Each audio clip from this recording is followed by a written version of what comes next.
उसको दो। उसको इतने अवार्ड मिले हैं कि उसको अब अवार्ड की ख्वाहिश नहीं। और मैं समझता हूँ कि उसकी हुकूमत ने कद्र की है, नहीं कि नहीं, उसकी कद्र हुई है। और ये बड़े नसीब की बात है कि वो हमारा अजीज था।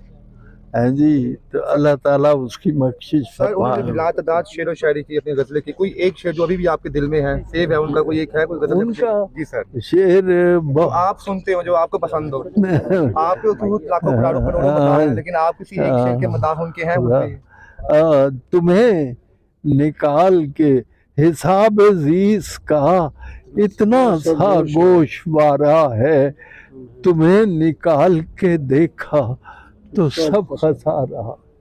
वाह, बहुत शुक्रिया। ये थे नाजरीन अनवर मसूद साहब जो इस वक्त हमारे साथ मौजूद